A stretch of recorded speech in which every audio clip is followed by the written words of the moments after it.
And welcome back to another episode of Brilliantly Resilient Live. Sort of. It doesn't always end up live, but we are live in person. And these days, that's a good thing because you just never know what you're going to wake up to in the morning around here with the great pandemic happening. I am so excited today that we have two of the coolest, I was going to say the coolest guys. We'll say the coolest dudes and stay on brand for them.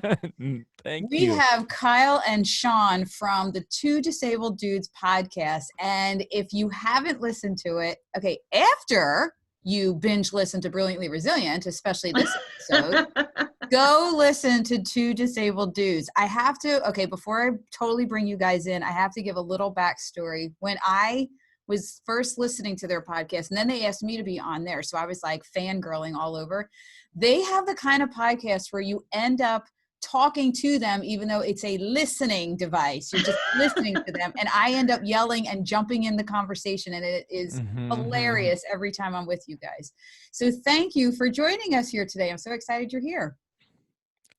Glad to be here. You. Thanks for having us. And this is the first for having two people on our show. Usually it's me and Mary Fran that just dominate and one person tries to get a word in edgewise. So this will be great. Our listeners are going to need some serious coffee or something to stay in here. So remind me, Kyle, I know you're here in the Philly area. Sean, where are you from? Northern California, Sacramento. Oh, we couldn't get more opposite of the country. Perfect. Yeah, I know. We're about 3,000 miles apart. Yeah. Mary Fran wishes we were 3,000 I wish we were apart, 3,000 but we're only miles 3 apart. minutes apart.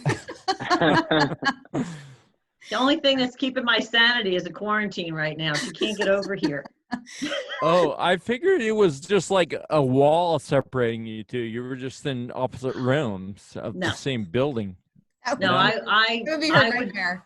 be running down the street screaming if that were the case. So no. So we are like complete opposites. What about you two guys? I don't even know the backstory and how you guys ended up doing this together. Give us a little bit of that. Yeah, I'd like to hear it from Sean. So. I would say, yes, we're opposite in a lot of ways. But that certainly has proven to be a good thing for the podcast and a lot of other efforts we do. So if we go back to the beginning, I was diagnosed with Friedreich's ataxia in 2007. At that time, Kyle lived in Sacramento. He grew up around this area. Okay. So, of course, like anybody with a diagnosis they've never heard of, you end up on the internet.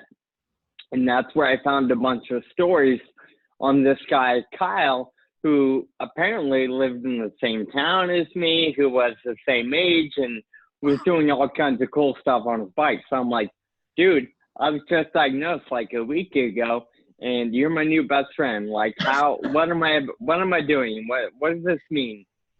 And so we connected, met up for beer and pizza, and from there just got, I don't know, we like kindred spirits, if you will. We were both motivated to do what we could while we can, even, despite the conditions we were up against. So we both just shared this affinity for making the most out of our situation. And that's what caused us to click. Even though, he's got a better mustache than me, and even though I'm better looking, it just worked out to where we became friends on a bunch of different levels. See, history is written by the writer, or what? How does that go? Yeah. Your recollection is slightly different, isn't it? Yeah, right. That's hilarious. No, I would confirm all of that stuff, except that Sean is the better looking one. But like he said, we're beyond FA. I think that we're just two guys that want the most out of life. No matter what happens, we want to we don't want to leave anything on the table in this life, and that's how we connect, I think. Not because of FA, but because of what we're trying to do with our lives. Well, that would explain the vibe that you guys give off all the time. So for those who don't know, that includes me, obviously, what is this condition that you have both been diagnosed with, and is it something that is an inherited condition? Can you tell me a little bit about that? Yeah, so Friedreich's ataxia is a rare disease that affects 1 in 50,000 people. Oh, So goodness. that's about 5,000 people in the U.S. and about 15,000 people worldwide. And so I was diagnosed when I was 17. And I found out that it would only be a matter of time before I'm in a wheelchair, and I would likely die due to heart disease caused by FA. And that was a lot for a 17-year-old to handle. And I also at the same time very shortly after, found an incredible community of people who are living totally full lives because of this obstacle that was put in front of us. We go after life because we have something to push against. I like to think of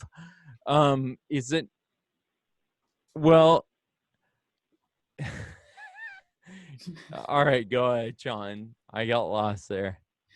Uh-oh. That's unfortunate. Yeah. So it is an inherited condition. Both parents were carriers of a damaged gene, unaffected by FA. And so for the most part, you don't even know you have it, right, when you're just carrying it, because there's no effect. But unfortunately, you have a 1 in 4 chance of passing that on to your offspring. And so my parents unknowingly passed on this damaged gene to me. And so I live with the Friedreich's ataxia.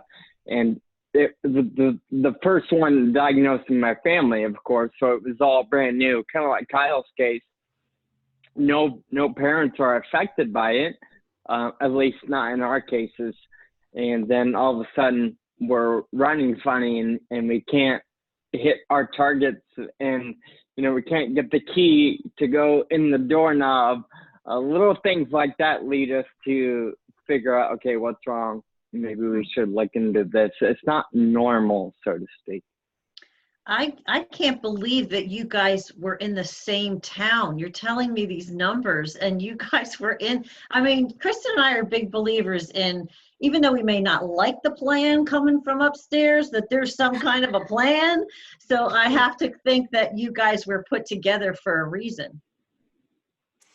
Yeah, it is kind of crazy because, the nature of a rare disease, when there's only 5,000 people with the disease in the world, in the U.S., we're all spread out all over the place. But it's also kind of crazy that, you could be diagnosed with this disease and somebody else is right next door or whatever. It's just an amazing coincidence, I think.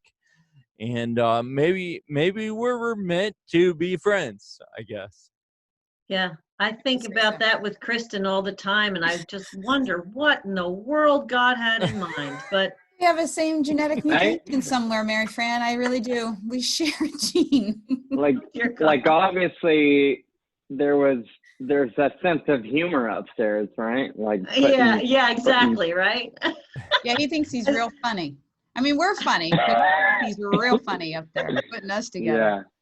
Okay, so let's back up for a sec. This is what I've always wanted to know about the two of you, because you are so, first of all, is it the entire Friedreich's ataxia community is like one of the most positive fun-loving, pushing forward, smiling? Is it in the genetic mutation, or is this coming from, like, I know Ron Bartek that runs the organization is so positive. Do you guys find that in the community, that you are a very positive group of people, or is it just a handful of you that are pushing that along?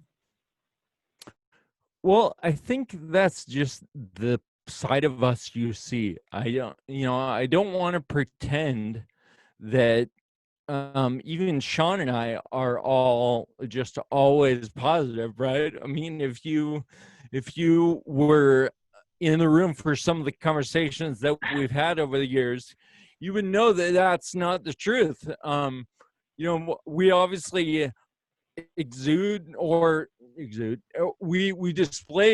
we put forth this attitude because we think that this is going to be the attitude that's going to get us the furthest with the disease and just in life as well, so logically, like, that's what we put forth. But I don't want to pretend that there aren't struggles that we all deal with, right? I'm so happy. And I think to add to that too, Kyle and I are both very fortunate that we're not as affected by FA in the worst sense possible. We both still have a lot of our abilities, whereas an extreme case of FA, they can't talk. They have a hard time hearing.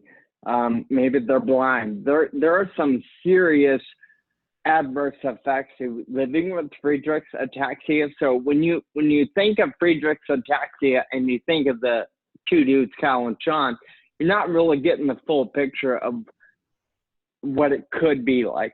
So I think in a lot of those cases, maybe it's easier for us to remain positive because we still have a lot of independence and ability to do things, whereas some people with that phase, they're having to lean on help regularly. Mm-hmm. But I would say that the people I know in the FA community overall wear a smile because they know that it's just a part of life. It doesn't define who we are or what we can do. It's just an element of our makeup or our DNA, if you will, that just is a part of life. I love it. I love it. And you know what's funny between, with you guys and then Mary Fran and I we've had some stuff in our lives, right? You guys know some of my story. But the reason we came together, one of the biggest reasons we came together is because people kept saying, God, you guys are happy. You have like the easiest, you got through those big sucker punches and look at you. Like your lives are just amazingly fun. We're like, no, they're not. No, they're not. Yeah, turn the camera and the mics off and then you get the real deal when we really have, but we have that in common that we can just like, I love that you guys verbalized it way better than I can. You have a very interesting perspective on it's all relative to where you could be, where you are. And I think it's a very important message for people to hear right now, because watching and hearing the joy come out of you guys, knowing the challenges you have, and we're all faced with some challenges right now, that if you go about it with, let's get the most out of this as we can, really does change the journey. Yeah, I agree. Sorry, go ahead, Sean. Well, I was just thinking, we had a conversation recently with a panel of patients that are up against rare disease. And one of the parents of two daughters with Bryant disease had made the comment that it's always worse for somebody else. So when you start to think that your life is terrible, sure, it might be. But it could be a whole lot worse, and oftentimes it is for somebody else in a similar or a different situation. So not really sure where I was going with that, but anyway. Yeah, I also think that, in partnership with that, when we stop expecting life to be easy, then we can start from a place of like, I'm gonna tackle whatever life brings, because I know it's not gonna be easy. So whatever, let's just do this. And I think Oh, we froze a little bit there. Well, let's, I want to wait for him to come back, because that's a thought that I really want to jump on. That whole idea of when we stop expecting life to be easy, we recognize, like, okay, so this is what I have to do today. And you do it, as opposed to that, beating your breast and whining and complaining about how this thing happened to you. It's just part of what happened during the day. I think you guys would agree, and I know Kyle would too. The attitude is everything. It's a choice. And no matter what you're up against, you can choose to live beyond it. You can choose to wake up in spite of it. You can choose to get things done, even in the midst of the struggle or the hardship. And we both wholeheartedly believe that life is 10% what happens to you, but 90% how you respond. Oh, I love that. Yeah, I love that too. We talk a lot about, one of the things that I came up with when I was doing my book, The 15-Minute Master, was every time you have a challenge, you have a decision to make. Are you going to live in that space, or are you just visiting? So, you hopefully you're there. And again, it doesn't minimize, by no means, and no disrespect to anybody's challenges, but you do have a choice of whether you're going to let the pain and the challenge and the hardship of what you're dealing with be your always attitude, or whether it's going to be your, I need to deal with this now, and I'll live here I'll visit here for a moment, but then I'm moving out of this so that I can, whatever life offers you, you can hold on to that. Sure. Yeah, good point. I love that concept. Visiting or moving? Are you moving in? Or are we living there? Visiting? Yeah. Are we going to live here, or are we just visiting? I don't like it that much. Great. I'm just visiting. Totally. Yeah, Mary Fran's words go through my mind constantly with that one. But it's the truth, especially because I was in the beginning of this whole COVID thing. I'm like, man, we just got to a point where things were going well, and then Michael's home from college. He's finally at the college he loves. Then he has to come home. Then all the stuff with my daughter's sports is a disaster. It was one thing after the other. And then all I kept thinking was her going, are you just visiting, or are you staying there? And I'm like, man, that is powerful. I don't say it that way, Sean. I don't in my head, you do. In my head, it's totally like that. That's what's gonna play back in my head. Am I just that whole tone. So sorry, Mary Fran. That's you in my head now. That's great. Kristen Smedley. That's just great. Yeah, thanks, guys. Thank you. You lucky guy.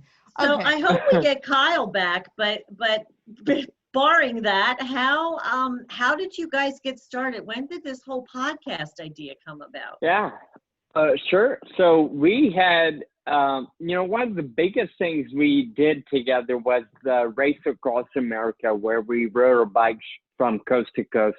And a documentary film was produced on that journey. So that film has gotten a lot of reach, and we just enjoyed the whole message and the reach that film was having. And we realized several years after the film came out that, man, even though that was a one-time incident or adventure, there's so many principles that come out of the film itself. And we wanted to sort of find a way to prolong the effects of it, or the message of the film. So we thought maybe a podcast would be a way to continue the adventure, even though we're not on our bikes every week or riding, 3,000 miles.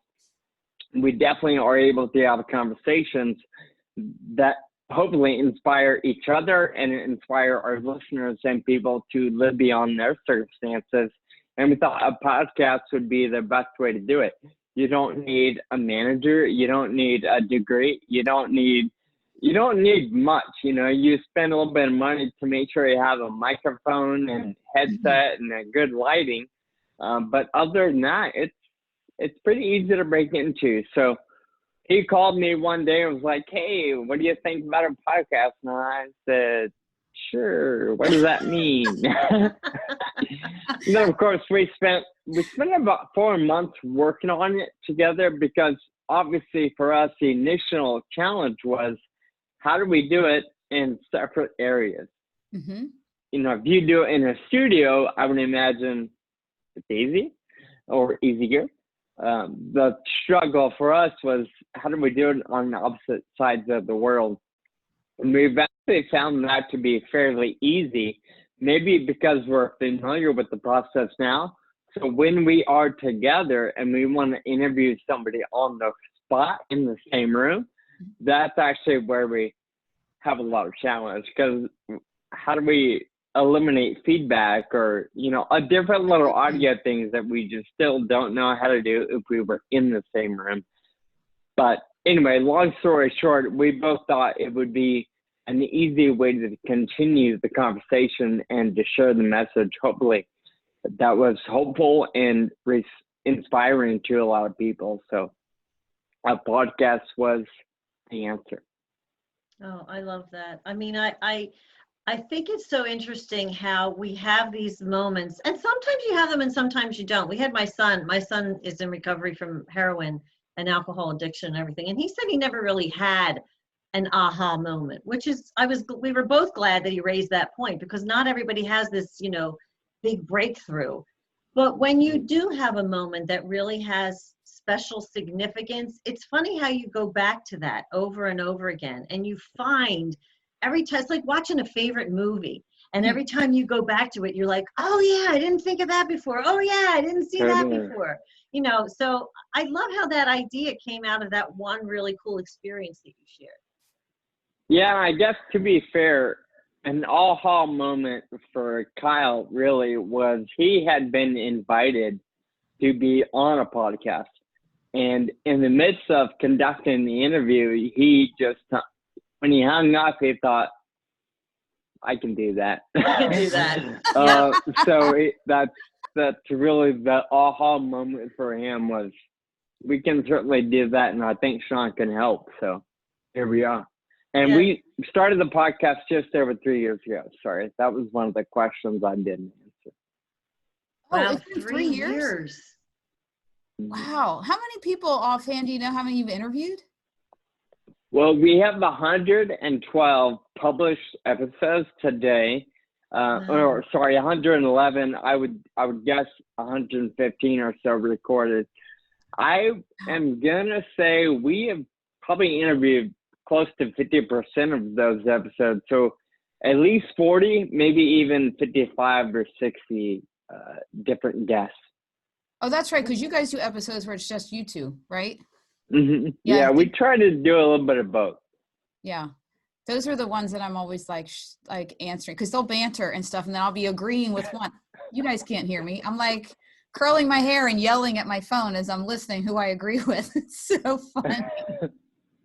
But I get so into the topic with you guys because you have such a real, like if you're angry about a topic, you talk about it. And if you're, whatever passion you have for it, it's right there. It's really cool. It's a good dynamic between both of you. Now, wait a minute. Let me just, I got to go back to this whole, you're in the same town. How old were you? So Kyle was 17 when he was diagnosed. How old were you? I was 25 when I was diagnosed. And so we had met around that time, 25, 26. So he had been familiar with the condition or his diagnosis for, 8 years. So he definitely was somebody that initially I thought, he's got more wisdom than I do, definitely more experience. So that was part of the reason why I reached out to him, knowing this wasn't a new thing for him. Yeah. I wish he was here because I think he might take note of the word initially. He'll just have to comment on the post. I appreciate that you pointed that out. Oh, I picked up on that one, Sean. I picked up on that. Oh, man. That's so great. He's somewhere trying to figure out how to get back into this. He's probably trying to figure out, how do I get back into this? Because I like know he's saying the Wi-Fi signal so you can get back in. Oh, that's so funny. Well, one of the things that we always talk about is that something people don't want to talk about. And that's when you get hit by one of life's sucker punches and you're trying to reset and get out of that pit, that you have to, but it's very helpful to put your hand out and reach for somebody to help. And it's just, now, did it take you a while to go searching for somebody to connect with, or are you just one of those people that says, I got to figure this out with somebody else? Yeah, that's a good question. I don't know that I felt the need to have other people, but I certainly was, I never, what's a good word? Like, I never moaned or got depressed about it. I didn't shut myself in my room for months or weeks or even days. Immediately my response was, okay, this is a thing. What can I do with it? And so, like I said, I found Kyle's stories probably within a week or so of being diagnosed. And within a couple of days, I think I went home and I was online that night, like trying to wrap my head around it and figure out the best way forward. I certainly don't want to discredit the legitimate need for some people to grieve and to figure it out. And maybe that does require some solitude or some withdrawal for a season. But for whatever reason, I think it's just not in my DNA to seclude myself and to figure out what I can do to move forward. I love that you're honest about that, because that's it's a different point of view that it's not a point of view that you hear often. And I think it's important to honor that. Some people are like, I'm not going to sit and sulk, so there's nothing wrong with me. Yeah. I'm going to keep moving forward. And there's those of us that give a pity party to themselves for a really long time. And those people shall remain nameless.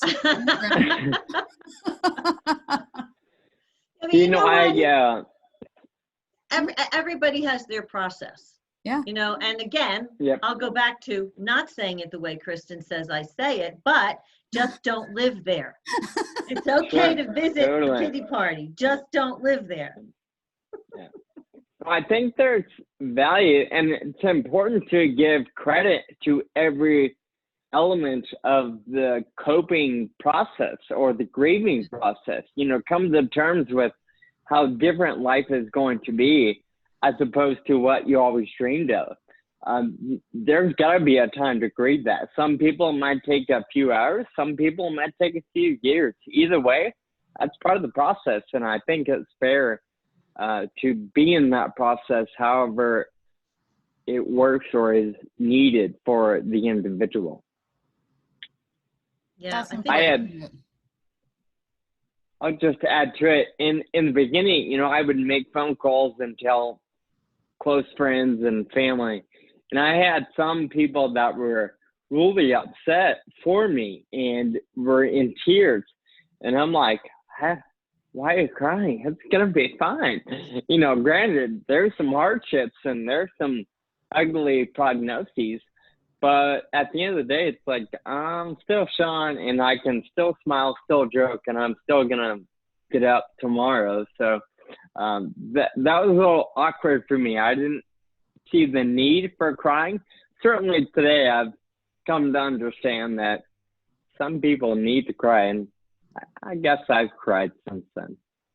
Yeah, I think sometimes, and Kristen talks about this a lot when she talks about it means a letting go of things that you thought you were going to have, or people who love you thought you were going to have. And sometimes that is sad. Like but it's sad only because it's the only thing that we have imagined. We can't imagine, like, the things that you've accomplished. No one could have imagined those at that time either. So, you know, it is a grieving process, I think, where you have to just let go of the what might have beens and allow what's going to be to evolve. But that's in all what I'm learning. It's only taken me 20 years because I'm such a fast learner. Look at me. I just recently figured out that was actually the biggest blessing for my kids in general, that I had to let go of all of my hopes and dreams. And I'm also noticing that that's where the struggle is huge with parents and kids and people with each other. One is expecting all of these things for that other person. And instead of just letting them do their thing, and when that all got extinguished for me, Kyle's coming back. When that got extinguished for me, then it really freed up my kids to just go do their thing. I think he's coming back. Let's see. He just wanted to make a grand entrance and have us all applaud for him. Right now. Totally. You in there, Kyle? I'm here. Sort Trying to get my video going. Sort of, almost. Sorry. We hear you. We have Well, been Sean was having, only saying great things about you. yeah, while we've been having a Yeah. great Totally. conversation Mhm. without So you here. thanks for coming, everybody. We'll see you next time. There we go. Yeah. My internet just quit. It's still not bad. I don't know what's going. Yeah. So anyway. Well, that's okay. We covered everything. All right. We I'm signed you off up the for hook. everything. Actually, we actually just got done talking about your podcast and how that kind of came about, and I actually wanted to kind of ask a follow-up question. So the folks that you have on as guests, are they members of a community in terms of usually dealing with rare diseases, or usually dealing with challenges, or who do you talk to, and what kind of ways do you lead the conversation? Just because we feel like we have to have a way to structure things. How do you do that? I'm going to let Kyle speak since I've been going for a while.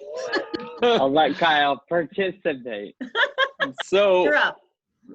So, I mean, the main concept of our show is life beyond circumstances. And Oh, I love so the mainly it's, we're interviewing people about how they're dealing with and being the master of, if you will, the circumstances in their life, the challenges that they face, and learning from how people deal with challenges. So we've mostly had people with disabilities and rare disease on. But because, I think that those are probably situations that are good for finding challenges and how people overcome challenges. But the main principle, it's not just disability or just rare disease. I think that we're looking for situations in all kinds of different walks of life that deal with overcoming circumstances, no matter what they are. Mm-hmm. Yeah, and I we've- think clearly your messages resonate beyond the particulars of the situation, because truly, if anybody listening to you guys and listening to your guests can look at you and go, oh, my life is worse than theirs. Not, I'm going to guess it probably isn't. So, if you guys and your folks can rise above and work within those circumstances to create these really amazing, empowered lives, then your message holds true for a larger group of people than just the disabled audience. Yeah. Yeah. Right. Sure. And you say life is worse for somebody or someone else. And, one of the things is I just don't think that's true. Like maybe there is no such thing as good or bad. Everything is just different, and we all deal with it in different ways. Obviously, that's maybe a tough concept to somebody who has much tougher situation than I do, and so, but I guess what I'm saying is, everyone's situation is different, not necessarily good or bad. And that's one of the mentalities that I try to live with. Yeah. Yeah. Well, I know I'm not going to be complaining to you anytime soon. You can save all that for me. Just keep complaining. I think it's about perspective. Yeah. And it's different people's perspective of their situation and how because I know, friends of mine, a good friend of mine has a son with autism and says to me, I don't understand how you can manage 2 blind kids and all that comes with. And I'm like, because that's what I'm equipped. I've learned over 20 years how to do it. I wouldn't be able to step into raising an autistic child right now. I have no background, no point of view for that, no point of reference. So I think it's just a matter of your perspective of what you're in, what you've But I think that Sean said something earlier about attitude. I think it was Sean about attitude. Really, that for me, that's a foundational thing, because that's the thing you can control. That's the part where when I'm in a sour mood, I'm like, well, wait a minute. That's the one thing I can control today, is changing my attitude about this. And then it can all start to rise from there. If we're thinking about the whole resetting your mindset and all, which is actually what I wanted to get into a little bit if we had. Well, let me ask the bad cop here. Mary Fran, do we have time? Bad witch. I don't want to get flagged halfway through my question. For these guys, we got time. Let's go. Okay, good. So now what was my question? Oh, it's a good one. It's the greatest thing we'll hear today. So I want to make sure no, I'm kidding. I'm wondering, in all of the interviews you've done, because Sean was saying, I didn't realize you guys are doing this for 3 years now, and you've had all the 100 and some episodes. In all of the stuff you've talked about and the people you've talked to, are there things that jump out that are kind of recurring things about how people deal with challenges? Is it something that is always in their mindset, or people around them? Are there any themes that jump out? I would say a big one is community. I don't think we've talked to anybody that says they have figured it out on their own. There are things we have to figure out for ourselves, but everybody in all walks of life, even unrelated to disease, we've had psychologists and lawyers and different authors and people on the show, but everybody talks about the significance of their tribe, their group of friends and family. And to me, that just speaks to the reality of we're not meant to be isolated forever. For a season, sure, we need to be mindful right now, but we still get our do life with the others, whether it's through video chats like this or texting or phone calls. I don't think we're meant to be alone, and having a tribe to lean on is certainly important, no matter what you're up against, whether it's a couple blind kids or rough pregnancy or financial hardship. Life sucks in a lot of different ways for a lot of different people. And we got to have people to lean on to carry us through those hardships. Love it. I love that. That's a theme we see too. That's actually what we talk about. To build a tribe, you got to go find the people to be around you, because doing this by yourself, that's one of my claim to fame. I can tell you right now, trying to do it by yourself, not a good idea. Not a good idea. Kyle, you have anything else to add to it? I think Sean nailed it with that one. I think that's the biggest one that we find, but also, in the individuals, these people are not people that see themselves as a disabled, charity case.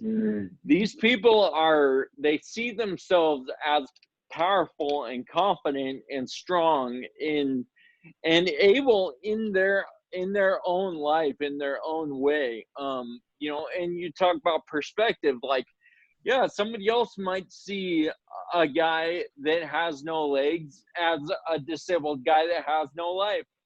But this guy got 2 gold medals in the Paralympics, and he could swim faster than any of us could even dream of swimming, right? And so, so it's definitely perspective, and these people don't see themselves as disabled or